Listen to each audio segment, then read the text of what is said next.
नमस्कार मित्रांनो, गणित साथी ह्या चॅनल मध्ये पुन्हा तुमचं एकदा स्वागत। इयत्ता 10वीचं अतिशय महत्त्वाचं आणि शेवटचं प्रकरण आपलं चालू आहे मित्रांनो। सराव संच 7.3 महत्व मापन नावाचं प्रकरण आहे। 7व्या प्रकरणातला हा सराव संच 7.3 त्याच्यातले 10वे उदाहरण आपण या ठिकाणी घेणार आहोत। आधीचे 9 उदाहरणं सुरुवातीच्या 2 व्हिडिओमध्ये झालेली आहेत। 10व्या उदाहरणापासून आपण या ठिकाणी सुरुवात करतोय। बघा, वर्तुळ पाकळीची त्रिज्या 7 सेंटीमीटर आहे। जर वर्तुळ पाकळीच्या कंसांची मापे पुढील प्रमाणे असतील तर त्या वर्तुळ पाकळींची क्षेत्रफळे तुम्हाला काढायला सांगितले। ओके, मग वर्तुळ पाकळी तुम्हाला माहिती मित्रांनो कशा पद्धतीची असते। या ठिकाणी तुम्हाला सांगितलं होतं हे वर्तुळ पाकळी आहे। या वर्तुळ पाकळीची त्रिज्या तुम्हाला 7 सेंटीमीटर दिलेली आहे। त्याच्यानंतर त्या कंसाची वर्तुळ पाकळीच्या कंसांची माप सुद्धा दिली तुम्हाला 30 अंश 210 अंश आणि 3 काटकोन अशा पद्धतीने दिलेले आहेत। तर तुम्हाला वर्तुळ पाकळीची क्षेत्रफळ काढायला सांगितलं। सुरुवातीला आपण असं करूया, बघा थीटा किती दिला नंबर 1 ला 30 अंशाचा, म्हणून या ठिकाणी मी 30 अंश लिहितो। त्याच्यानंतर त्रिज्या दिलेली मित्रांनो आर, आर बरोबर किती तुमची 7 सेंटीमीटर, राईट। तर याच्यावरून आपण सुरुवातीला वर्तुळ पाकळीचं क्षेत्रफळ म्हणजे अशा प्रकारची पाकळी असेल हिचं क्षेत्रफळ तुम्हाला काढायचं आहे। मग ते सूत्र आपण कसं लिहिणार बघा, थीटा छेदस्थानी 360 वर्तुळ पाकळीचे क्षेत्रफळ बरोबर थीटा छेदस्थानी 360 गुणिले पाय आर चा वर्ग, हे आपलं सूत्र आहे मित्रांनो। चला फक्त या ठिकाणी किमती ठेवायच्या, अतिशय सोपा असा भाग आहे। थीटाची किंमत 30 अंश आहे म्हणून मी या ठिकाणी 30 अंश लिहिणार। छेदस्थानी हे 360 गुणिले पायची किंमत घ्या 22 छेदस्थानी 7 गुणिले आर चा वर्ग, आर म्हणजे तुमचा 7 आहे मित्रांनो, गुणिले 7 चा वर्ग करूया। पुढे जाऊन पुन्हा असं लिहिणार तुम्ही 30 छेदस्थानी 360 गुणिले पाय 22 छेदस्थानी 7 गुणिले 7 चा वर्ग म्हणजे 7 गुणिले 7 असं लिहूया आपण। या ठिकाणी हा 7 छेदस्थानी आणि हा 7 छेदस्थानी असलेला उडू शकतात। त्याच्यानंतर बघा हा 0 गेला, हा 0 गेला, 3 भाग द्या, 3 1 3 3 1 3 3 2 6 म्हणजे छेदस्थानी किती आले 12 आले। पुढे जाऊन तुम्ही असं लिहू शकता मित्रांनो, बरोबर हे 22 गुणिले 7 छेदस्थानी तुमचे आता 12 आहे। अजून 2 भाग देता येईल तुम्हाला, 22 ला आणि 11 ला भाग 2 भाग देता येईल। बघा बे सखी 12 बे 1 बे आणि बे 1 बे म्हणजेच किती आले बघा 11 गुणिले 7 छेदस्थानी 6 म्हणजेच किती आले 11 7 77 छेदस्थानी 6। आणि यालाच दशांश स्थळामध्ये जर लिहायचं असेल 12.83, याचं उत्तर किती येतं तुमचं 12.83। हेवी ठेवलं असतं तुम्ही 11 छेदस्थानी 6 तरी चाललं असतं। याला दशांश स्थळात 6 ना 77 ला भाग दिला 12.83 चौरस सेंटीमीटर, अशा पद्धतीने ते उत्तर आहे। शेवटी उत्तर बरोबर दिसतंय का बघतो मी, खाली दिसतंय का पाहतो।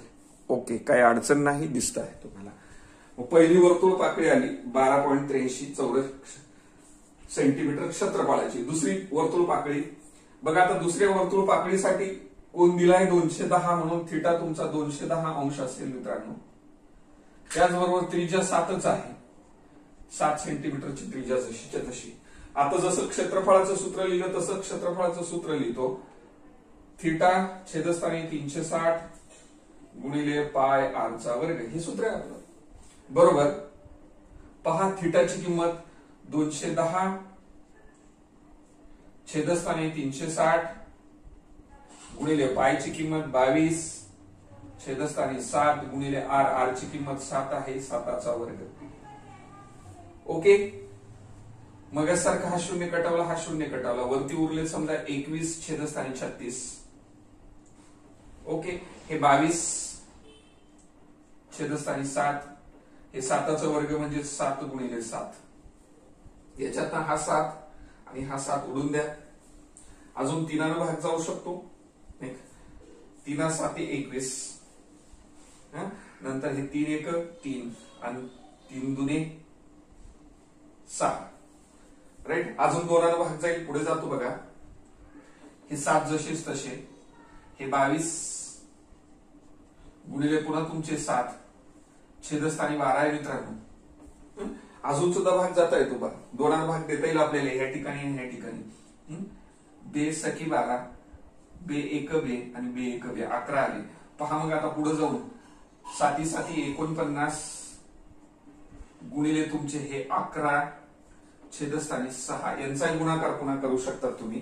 बरोबर. पुढे जाऊन हे पाहता 11 9 99, 99 शी 9 हातच्या आला 9, 11 चोक 44, 44 आणि 9 53, 53 छेदस्थानी 6 असं उत्तर ठेवलं असतं तरी चालेल. आणि याला जर 539 ला जर 6 ने भाग दिला 89.83 चौरस सेंटीमीटर हे उत्तर येतं. तुम्ही भाग देऊ शकता नंतर व्यवस्थित. 89.83 चौरस सेंटीमीटर दुसऱ्या वर्तुळ पाकळीचं क्षेत्रफळ मिळतं. आता तिसऱ्या वर्तुळ पाकळीचं क्षेत्रफळ काढण्यासाठी बघा थिटा दिलेला 3 काटकोन. मग या ठिकाणी दिलेला 3 काटकोन, 3 काटकोन म्हणजे 3 गुणिले काटकोन म्हणजे 90 अंशाचा.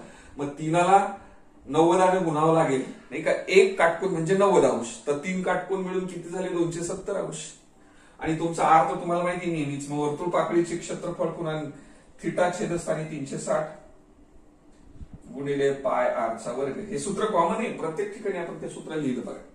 बरोबर. पहा आता बरोबर. थिटाची किंमत 270 अंश, छेदस्थानी हे 360 गुणिले पायची किंमत 22 छेदस्थानी 7 गुणिले आर ची किंमत, आर तुमचा ऑलरेडी 7 आहे, इथे सुद्धा 7च असणार म्हणून 7चा वर्ग. बघा या ठिकाणी हा 0 कट करा, हा 0 कट करा, म्हणजे वरती उरतील 27 छेदस्थानी 36 गुणिले हे तुमचे 22 छेदस्थानी 7, 7चा वर्ग म्हणून 7 गुणिले 7 2 10. मित्रांनो मगासारखाच हा 7 उडून द्या, हा 7 गेला, हा 7 गेला.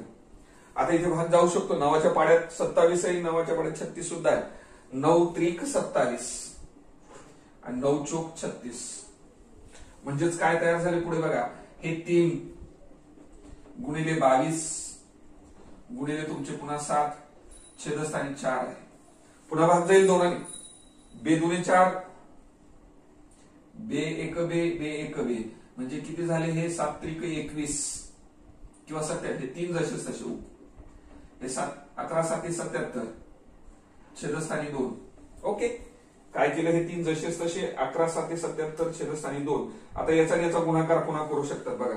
7 त्रिक 21, 21 शी 1 हातच्या आला 2, 7 त्रिक 21 आणि हातच्या 2 23 किती आले 23 म्हणजे 231 छेदस्थानी तुमचे हे 2 आहे. आणि याचा भाग जर दिला मित्रांनो 115.5 चौरस सेंटीमीटर. अशा पद्धतीने तिसऱ्या सुद्धा वर्तुळ पाकळीचे क्षेत्रफळ काढण्यात आलं. अतिशय सोपा असा भाग आहे. व्यवस्थित लिहा. पुढचं उदाहरण लगेच घेऊया. ओके मित्रांनो, 11व्या क्रमांकाचं उदाहरण आहे. वर्तुळ पाकळीचे क्षेत्रफळ 3.85 चौरस सेंटीमीटर व संगत केंद्रीय कोनाचे माप 36 अंश असल्यास त्या वर्तुळाची त्रिज्या तुम्हाला या ठिकाणी काढायला सांगितली. सुरुवातीला आपण विचार असा करूया, जे घटक दिलेले असतील ते पहिल्यांदा लिहून घेऊया. मग वर्तुळ पाकळीचं क्षेत्रफळ दिलेलं आहे म्हणून लघुवर्तुळ पाकळीचे क्षेत्रफळ बरोबर 3.85 जसंच्या तसं या ठिकाणी दिलं मित्रांनो. त्याच्यानंतर संगत केंद्रीय कोनाचं माप दिलं. म्हणजे संगत केंद्रीय कोन म्हणजेच काय थिटा. तुमचा केंद्रीय कोन थिटा बरोबर 36 अंश तो या ठिकाणी घेतला. तुम्हाला त्रिज्या काढायची आहे. चला तर मग आता जे दिलेलं आहे त्याच्यावरून सूत्र कोणतं वापरावं लागणार आहे पटकन लक्षात येईल आपल्या.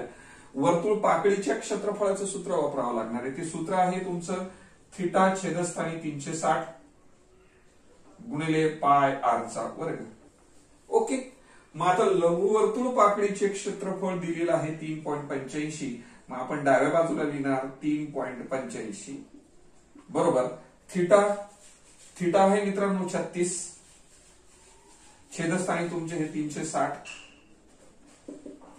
गुणिले पायची किंमत 22 छेदस्थानी 7 गुणिले आर चा वर्ग. कारण आर ची किंमत शोधायची तुम्हाला. त्रिज्या काढायला सांगितली म्हणजे आर शोधणार आहोत आपण या ठिकाणी. चला तर आपण भाग देतात आता. 36 1 36 इथे खाली 36 आहे, 36 आणि हा 0 म्हणजे 10 झाले. मग आता पहा डावी बाजू काय होईल तुमची, हे 3.85 त्याला गुणिले हे 10 होतील, तिरकस गुणाकार इकडे पाठवले 10 होतील, गुणिले तुमचे 7 पण होतील, लक्षात ठेवा. छेदस्थानी आता फक्त किती येतील, 22. आणि उजव्या बाजूला उरले तुमचे r चा वर्ग. लक्षात घ्या हे एक छेदस्थानी 10 होते ना, हे 10 इकडे याला गुणिले झाले. वाटल्यास तर अजून एक स्टेप लिहितो म्हणजे गोंधळ होणार नाही तुमचा. एक स्टेप घेऊन टाकू आपण पहिले. चला हे 3.85 जसेच तसे घेतो, बरोबर. हे 22 r चा वर्ग छेदस्थानी हे 10 आणि गुणिले हे खाली तुमचे छेदस्थानी 7 पण आहेत, असं लिहून घेतलं आपण. ओके. मग पुढे जाऊन आपण याला असं लिहू शकतो मित्रांनो, हे 3.85 त्याला गुणिले 10 करा, गुणिले 7 करा, छेदस्थानी 22 आणि उजव्या बाजूला फक्त काय उरले तुमचे r चा वर्ग. ओके. चला हीच क्रिया मी आता ह्या बाजूला करतो. म्हणून r वर्ग बरोबर हे 3.85 गुणिले 10 गुणिले 7 छेदस्थानी 22. ओके. आता आपण असं करूया, भाग द्यायच्या आधी याचं दशांश काढून टाकूया, थोडं सोपं करून टाकू आपण याला. दशांश जर काढायचं असेल मित्रांनो तर वरती तुम्हाला 385 लिहावं लागतील. वरती 385 झाले, गुणिले हे तुमचे 10 गुणिले 7, आता छेदस्थानी हे 22 गुणिले, लक्षात घ्या इथलं दशांश काढलं मी.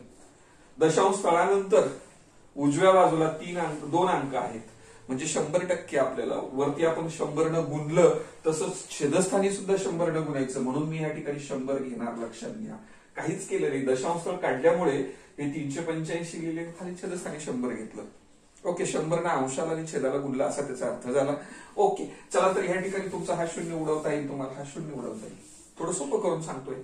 चला पुढे जाऊन आता आपण कसं लिहिणार मग याला, 22 आहे आणि इथे 385 आहे. 11च्या पाड्यात येतील, 11 भाग जातो बघा, 11 दोन्ही 22, वरती काय होतील 11 त्रिक 33, 38 मधून 33 कटले, 5 उरले, 55 झाले. 11 5 55 किती झाले, 11 5 55. आता खाली बघा हे 35 गुणिले तुमचे हे 7 छेदस्थानी 2, हे 0 कटल्यानंतर इथे 10 शिल्लक होते, ते 10 पण आपल्याला या ठिकाणी घ्यावे लागते. हा अजून भाग देता येईल तुम्हाला, 5 दुने 10 आणि 5 7 35, 7 35 बरोबर. हे किती झाले आता मग तुमचे 7 गुणिले 7, 7 7 49. पहा हे 7 आणि हे 7, 7 7 49 आणि हे 2 आणि हे 2, बेदोन्ही तुमचे किती झाले 4. आणि हा तुमचा r चा वर्ग आहे. लक्षात ठेवा काय आहे तुमचा r चा वर्गमूळ घेतलं मित्रांनो, त्रिज्या आहे, वर्गमूळ घेतलं, r बरोबर 49 चं वर्गमूळ 7 आणि 4 चं वर्गमूळ 2 आणि 7 ला 2 ने भागणे म्हणजेच किती येईल मित्रांनो 3.5, 3.5 सेंटीमीटर. अशा पद्धतीने त्रिज्या काढली आपण वर्तुळाची त्रिज्या r बरोबर 3.5 सेंटीमीटर. व्यवस्थित लिहा. ओके मित्रांनो पहा 12वा प्रश्न आहे, आकृतीत चौकोन PQRS हा आयत असून PQ ची लांबी 14 सेंटीमीटर आणि QR ची लांबी 21 सेंटीमीटर आहे. PQ 14 सेंटीमीटरचा आहे, QR तुमचा 21 सेंटीमीटरचा आहे. तर आकृतीत दाखवलेल्या X, Y आणि Z ह्या प्रत्येक भागाचं क्षेत्रफळ तुम्हाला काढायला सांगितलं. मित्रांनो आकृतीचं ऑब्झर्वेशन करा, निरीक्षण करा, तुमच्या लक्षात येईल P, Q, R आणि S हा आयत आहे. ह्या आयतामध्ये बघा ह्या कॉर्नर पासून अशी तुम्हाला एक वर्तुळ पाकळी काढलेली दिसते, एक लहान मोठी वर्तुळ पाकळी. त्याच्यानंतर R ह्या ठिकाणी वर्तुळ केंद्र घेऊन एक दुसरी वर्तुळ पाकळी तुम्हाला काढलेली दिसते. म्हणजे X ही एक वर्तुळ पाकळी आहे, Y सुद्धा वर्तुळ पाकळीच आहे, Z मात्र वर्तुळ पाकळी नाही. मग तुम्हाला प्रत्येक भागाचं क्षेत्रफळ म्हणजे काढायला सांगितलं. म्हणजे या ठिकाणी X ह्या भागाचं क्षेत्रफळ काढायचं असेल तर वर्तुळ पाकळीचं सूत्र वापरावं लागेल. वाय ह्या भागाचं क्षेत्रफळ काढायचं असेल तर वर्तुळ पाकळीच सूत्र आपल्याला हे ठिकाणी वापरावं लागेल. आणि झेड भागाचं क्षेत्रफळ काढायचं असेल तर आपल्याला वर्तुळ पाकळीचं क्षेत्रफळाचं सूत्र न वापरता सुरुवातीला पूर्ण आयताचं क्षेत्रफळ काढूया. आयताच्या क्षेत्रफळातनं ही वर्तुळ पाकळी वजा केली, त्याच्यानंतर ही लहान वर्तुळ पाकळी वजा केली, तर उर्वरित जो भाग असणार आहे तुमचा झेड, तो म्हणजे काय असणार आहे, त्या भागाचं क्षेत्रफळ आपण काढणार आहोत. तर पहिल्यांदा आपण विचार करूया. बघा, आयताची ही रुंदी आहे आणि ही लांबी आहे. मात्र रुंदी 14 सेंटीमीटर दिली, पीक्यू बरोबर 14 सेंटीमीटर, क्यूआर तुमचा 21 सेंटीमीटर आहे. मित्रांनो, ही जर त्रिज्या घेतली, डेफिनेटली हे सुद्धा त्रिज्याच आहे, कारण ही पूर्ण वर्तुळ पाकळी आहे. म्हणजे हे 14 तर इथपर्यंत अंतर सुद्धा तुमचं किती असलं पाहिजे, 14, नाही का, हे 14 असेल.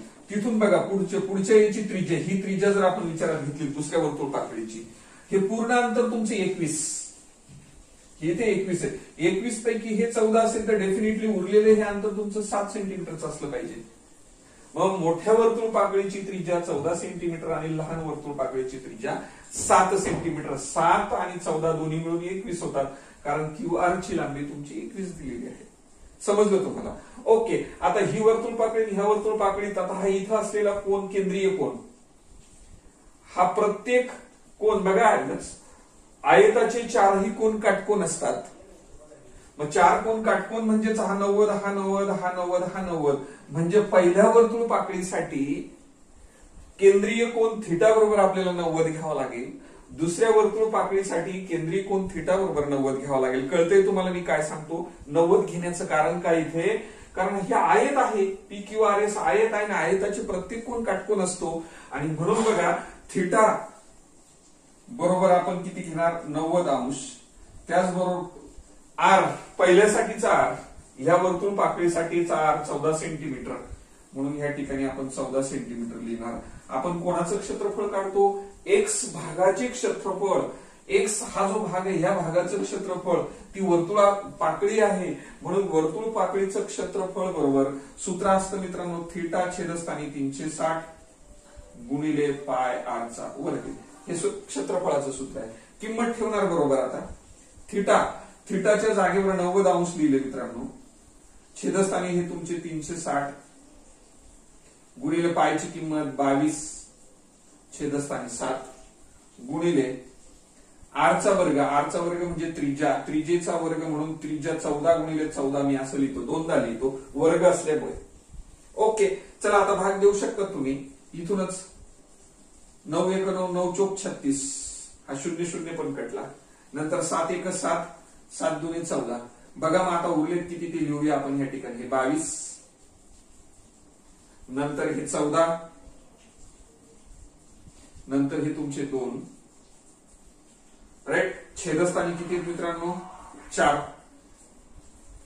पुन्हा भाग देऊ शकता तुम्ही. बे 1 बे, बे 2 4, 4 2 खाली घेतो वाटतं, बे 2 4 म्हणजे 2, आणि पुन्हा बे 1 बे, बे 7 14, म्हणजे किती आले तुमचे बघा, 22 गुणिले हे तुमचे 7, आणि 22 7 154 चौरस सेंटीमीटर.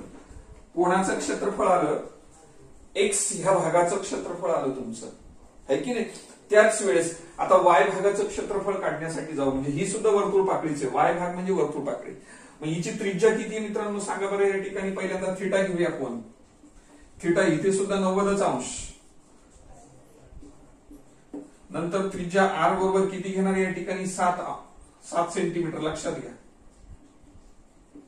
कोणत्या? वाय ह्या भागासाठी.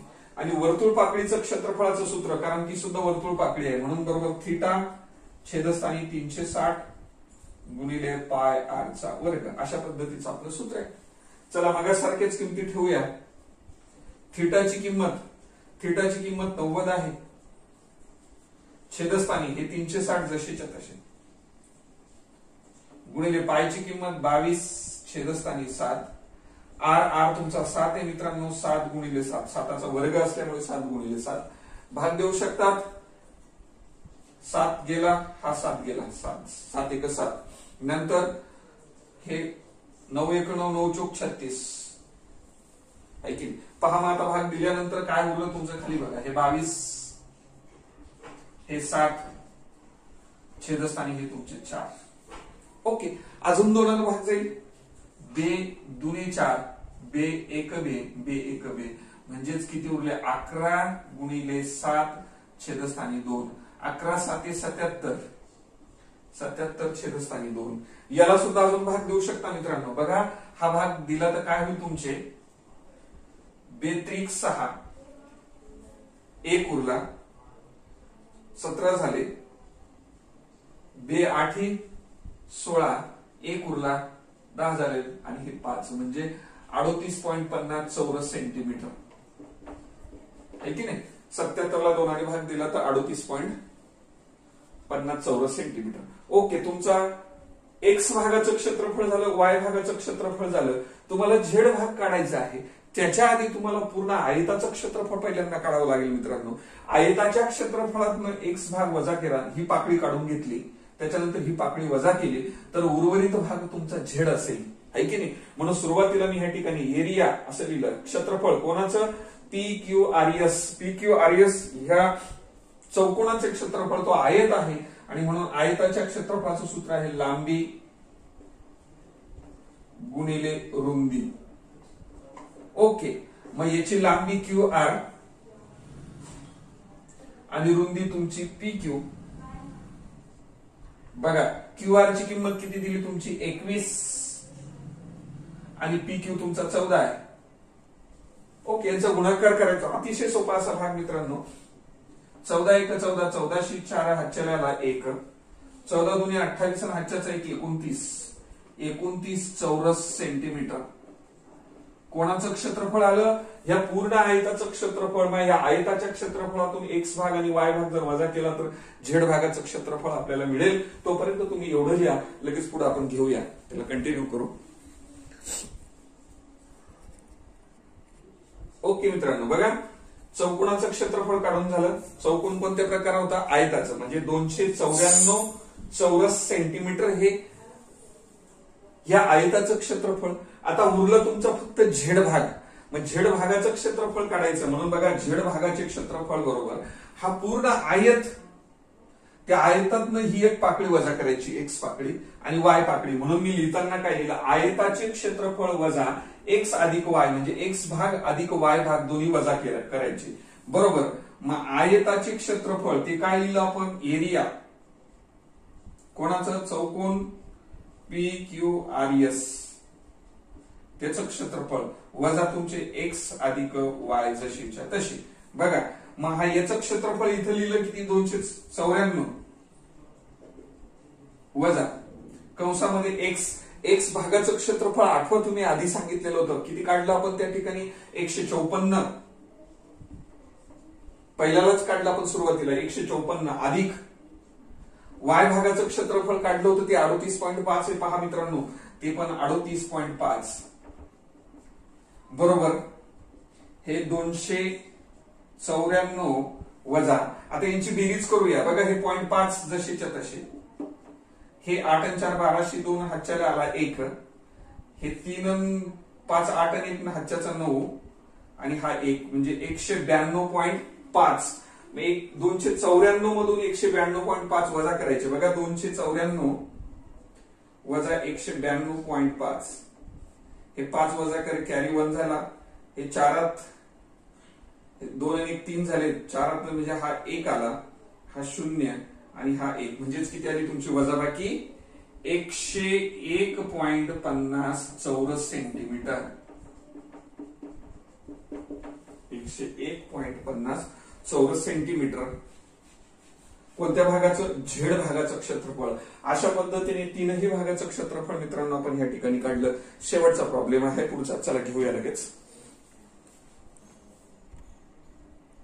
ओके मित्रांनो, ह्या सराव संचातलं 13वं उदाहरण म्हणजे शेवटचं उदाहरण आपण या ठिकाणी बघत आहोत. त्रिकोण LMN हा समभुज त्रिकोण आहे, म्हणजे ह्या त्रिकोणाच्या तीनही बाजू सारख्या आहेत.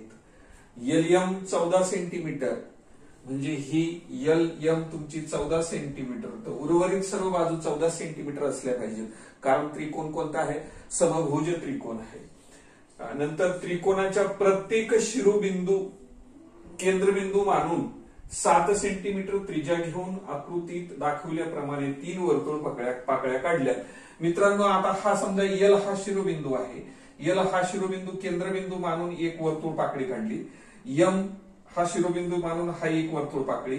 एन काढून सुद्धा ही एक वर्तुळ पाकळी. म्हणजे या ठिकाणी इथे एक वर्तुळ पाकळी, इथे एक वर्तुळ पाकळी, इथे एक वर्तुळ पाकळी, म्हणजे तीनही शिरोबिंदूच्या 3 वर्तुळ पाकळ्या आपल्याला या ठिकाणी दिसत आहेत. ओके, सर्वात महत्वाची त्रिज्या आपल्याला या ठिकाणी किती सांगितली? 7 सेंटीमीटर. म्हणजे हे 7 सेंटीमीटर असेल तर इकडं पण 7, हे पण 7, हे पण 7 आणि हे पण 7, इकडं पण 7, हे 7, इकडं 7, इथे 7, इथे 7, इथे 7. ओके, त्याचबरोबर त्रिकोण हा तुमचा समभुज त्रिकोण आहे. समभुज त्रिकोणाच्या जशा 3 बाजू समान असतात तसे त्याचे 3 कोन सुद्धा समान असतात आणि प्रत्येक कोन हा 60 अंशाचा असतो मित्रांनो. आणि म्हणून या ठिकाणी 60 अंश हाही कोन, 60 अंश इथे सुद्धा कोन आणि 60 अंश इथे सुद्धा, अशा पद्धतीने तीनही कोन 60 अंशाचे झाले. चला तर आपण सुरुवातीला नंबर 1 ला विचारलं तुम्हाला त्याच्यावरून त्रिकोण L M N, L M आणि एन ह्या त्रिकोणाचं क्षेत्रफळ काढायला सांगितलं 1 नंबरला. मग त्रिकोणाचं क्षेत्रफळ काढण्यासाठी सुरुवातीला विचार करा त्रिकोण कोणत्या प्रकारचा आहे? समभुज त्रिकोण. मग समभुज त्रिकोणाचं क्षेत्रफळ काढायचं असेल तर त्याचं सूत्र आपल्याला ह्या ठिकाणी लिहावं लागेल. त्याच्या आधी आपण समभुज त्रिकोणाची बाजू घ्या. एल बाजू आहे तुमची 14 सेंटीमीटर, म्हणून या ठिकाणी मी 14 सेंटीमीटर बाजू लिहून घेतली मित्रांनो. आणि म्हणून समभुज त्रिकोणाचे क्षेत्रफळ बरोबर वर्गमुळात 3 छेदस्थानी 4 बाजूचा वर्ग, आणि याला नाव दिलेलं आहे त्या त्रिकोणाला, म्हणून area of triangle L M N बरोबर हे वर्गमुळात 3 छेदस्थानी 4 गुणिले बाजूचा वर्ग. बाजू आपली एल एम किती तुमची 14 सेंटीमीटर, म्हणून 14चा वर्ग अशा पद्धतीने आपण लिहू शकतो, लक्षात घ्या. ओके, हे सूत्र आहे, स्टँडर्ड फॉर्म्युला आहे तो, आणि म्हणून तो जसाच तसा लिहिला बरोबर. हे वर्गमुळात 3 छेदस्थानी 4 14चा वर्ग असं लिहू शकतात मित्रांनो, 14 गुणिले 14 नाही का. बे दुने 4, बे साती 14, बे एक बे, बे दुने 4 म्हणजेच किती आले बघा, हे 7 बे साती 14, सॉरी हे 7 आणि हे 7. आपण असं लिहू शकतो वर्गमूळ 3 गुणिले हे 7 गुणिले हे 7 बरोबर मित्रांनो. 7 साती 49 वर्गमुळात 3. ओके, आता याच्या पलीकडे आपल्याला जाते तर वर्गमूळ 7 ची किंमत 1.73 असते, आणि म्हणून मित्रांनो असं लिहू शकतो 49 गुणिले 1.73. लक्षात घ्या, वर्गमूळ 3 ची किंमत पुन्हा सांगतो 1.73. मग 1.73 ला जर 49 न गुणलं मित्रांनो 84.87 चौरस सेंटीमीटर हे त्याचं क्षेत्रफळ असतं. तुम्ही गुणाकार करू शकतात. 173 ला 49 न गुणा आणि 2 दशांश ठेवा, तुमचं 84.87 चौरस सेंटीमीटर हे साधा गुणाकार आहे, तुम्ही करू शकता. अशा पद्धतीने नंबर 1 चं ज्याचं क्षेत्रफळ तुम्हाला काढायला सांगितलं ते कोणतं होतं? Area of triangle L M N चे क्षेत्रफळ अशा पद्धतीने 1 नंबरचं काढलं. नंबर 2 ला एका वर्तुळ पाकळीचे क्षेत्रफळ काढा. या ठिकाणी बघा त्रिज्या आर बरोबर 7, इथे 7, इथे 7, इथे 7, तीनही वर्तुळ पाकळ्या समान आहेत, म्हणून आपण या ठिकाणी आर बरोबर 7 घेतला आणि थिटा तुमचा 60 अंश आहे, हे पण तुम्हाला ऑलरेडी सांगितलं. म्हणून एका वर्तुळ पाकळीचं क्षेत्रफळ जर काढायचं असेल तर थिटा छेदस्थानी 360 गुणिले पाय आर वर्ग हे तुमचं सूत्र आहे मित्रांनो. ओके, चला या ठिकाणी किंमत ठेवूया. थिटाच्या जागेवरती 60 लिहिणार, छेदस्थानी तुमचे 360 गुणिले पायची किंमत 22 छेदस्थानी 7 गुणिले आर, आर तुमचा 7 आहे म्हणून 7 गुणिले 7 अशा पद्धतीने मी लिहिलं. ओके, चला तर मग आता पुढे काय कॅल्क्युलेशन होईल पहा. हा 0 कटला, हा 0 कटला, हा 7 गेला, हा 7 गेला, म्हणजे उरले तुमचे 6 छेदस्थानी 36 गुणिले तुमचे 22 गुणिले पुन्हा 7 भाग देऊ शकतात. 6 1 6 6 6 36. पुढे जाऊन आपण असं लिहू शकतो 22 गुणिले 7 छेदस्थानी 6. अजूनही 2चा भाग देता येईल आपल्याला, आहे की नाही. 3 बे त्रिक 6 बे एक बे बे एक बे म्हणजेच किती आले 11 7 77 77 छेदस्थानी 3 असं ठेवलं तरी चालेल. दशांश स्थळात लिहायचं झालं तुम्हाला तर हे असं लिहू शकतात 25.37 चौरस सेंटीमीटर असं पण लिहिता येईल तुम्हाला. ओके. आणि एवढं ठेवलं असतं 77 छेदस्थानी 3 तरी सुद्धा चाललं असतं. कोणतं आहे? एका वर्तुळ पाकळीचं क्षेत्रफळ. 3 पैकी कोणतीही एक वर्तुळ पाकळी, कारण तिन्ही समानच आहेत. आणि आता पुढे जाऊन तुम्हाला काय 3 नंबरला विचारलं 3 वर्तुळ पाकळ्यांचे क्षेत्रफळ.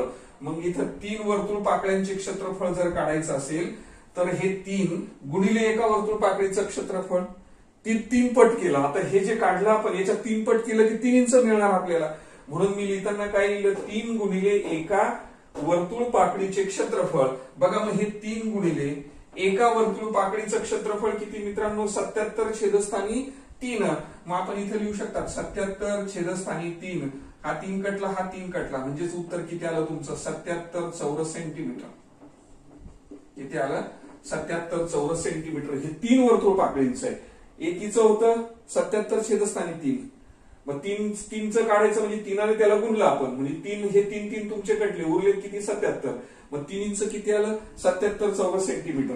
आता तुम्हाला चौथ्या क्रमांकाला काय विचारलं मित्रांनो? रेखांकित भाग. आता बघा ह्या ठिकाणी हा काळा केलेला भाग दिसतो, ह्या भागाचं क्षेत्रफळ काढायचं आहे.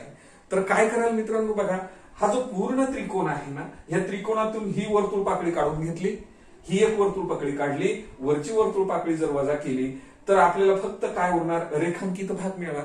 आणि म्हणून रेखांकित भागाचे क्षेत्रफळ बरोबर त्रिकोणाच्या क्षेत्रफळातून 3 पाकळ्यांचे क्षेत्रफळ वजा करायचे. ही पाकळी, ही पाकळी, ही पाकळी जर वजा केली तर उरतो तुमचा हा रेखांकित केलेला भाग. म्हणून लिहिलं काय? रेखांकित भागाचे क्षेत्रफळ बरोबर त्रिकोणाच्या क्षेत्रफळातून 3 पाकळ्यांचं क्षेत्रफळ वजा करायचं. मग त्रिकोणाचं क्षेत्रफळ किती काढलं? 84.87. इथं लिहिलेले बघा. Area of triangle LMN is equal to 84.87 square centimetre. हे जसंच्या तसं आपण या ठिकाणी लिहू शकतो 84.87 वजा 3 पाकळ्यांचे क्षेत्रफळ आता जिथं काढलं 77 चौरस सेंटीमीटर. मग हे 77 आणि आता यांची वजाबाकी करूया. बघा हे 0.87 जशीच्या तशी, कारण ते पॉइंट मध्ये आहेत. नंतर 14 मधनं 7 गेले, खाली उरले 7.